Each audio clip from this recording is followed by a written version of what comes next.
Hey everyone, off the mic Sports Network here. This is a crossover video, really. Because for you Cleveland sports fans who have subscribed to the channel, Browns, Guardians, and of course Cavs, the Cleveland Cavaliers made a monster trade.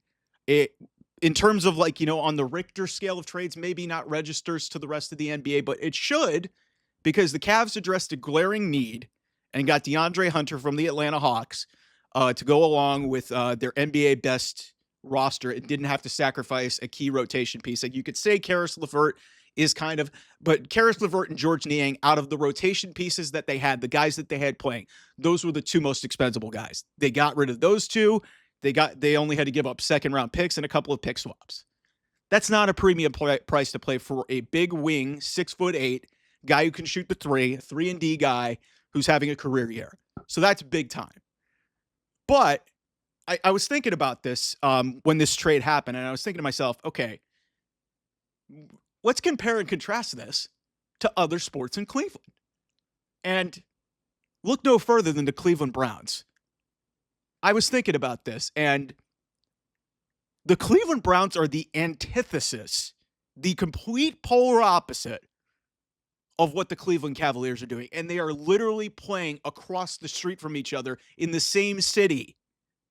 The Cleveland Cavaliers at one point were a horrendously run organization because Dan Gilbert kept meddling in business. He kept firing GMs. You know what's happened since LeBron James left for the second time? You want to know what happened? He stayed the hell out of basketball operations. He's let Kobe Altman do his job. He gave him an extension. And look what happened.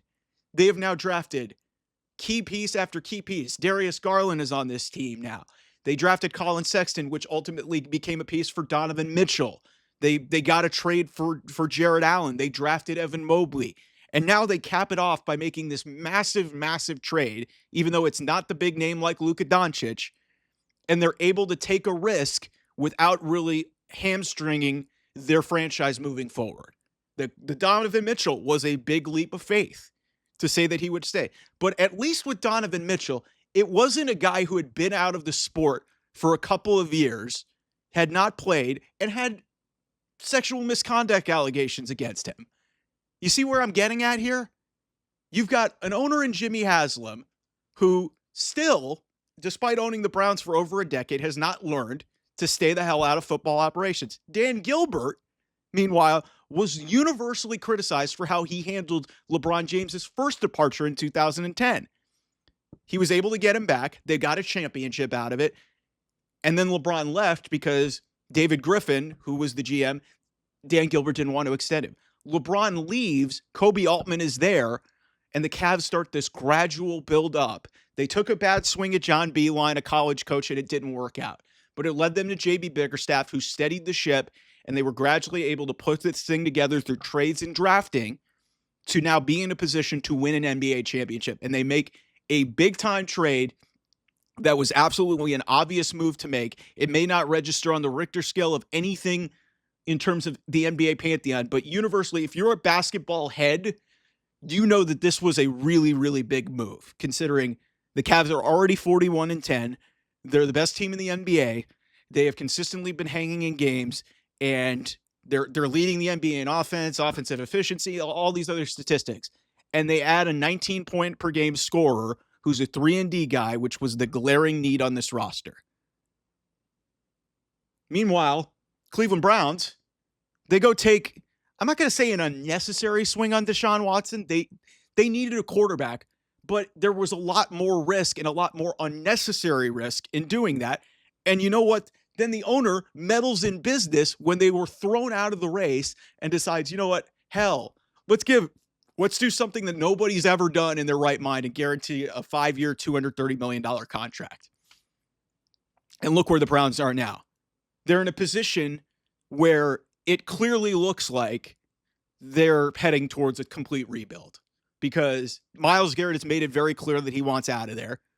Denzel Ward came out publicly at the Super Bowl and basically said, if Myles Garrett gets out of there, he's going to want out of there. This looks like a full rebuild. You look at the two franchises, they couldn't be more polar opposite, and they're in the same exact city, literally playing just a couple miles away from each other. Two different sports, two different types of balls. One is not even close to being at the level of winning a championship, and we thought they were, foolishly. Meanwhile, the Cleveland Cavaliers are in a prime position to win an NBA title because of patience, because their owner stayed out of the way and let the basketball people and let the cultural people do their jobs. And here it is. It ultimately paid off. They made a big-time trade for a superstar in Donovan Mitchell that nobody thought was going to stay in Cleveland, and he chose to stay in Cleveland. And the Cavs have gotten everything right. They cap it off with this big move. Now all that's left is go win the chip. Go win the Larry O'Brien in June and bring another championship home to Cleveland and bring the first non-LeBron championship to this city in 60 years. Like it's unbelievable. This is an amazing story. So we'll have a lot more coming here on the channel. It's basically we haven't talked about the Super Bowl while we're at it talking football. Might have we're gonna have to get a pick video up here at some point, but NBA has dominated the thing. We're having wrestling content as well. Hit that subscribe button. I've got a lot of great stuff coming for you. Thanks so much for watching. Thanks to the 450 plus that have subscribed to this channel. You guys are all awesome. I appreciate it. Thanks so much. I'll talk to you guys soon. Bye-bye.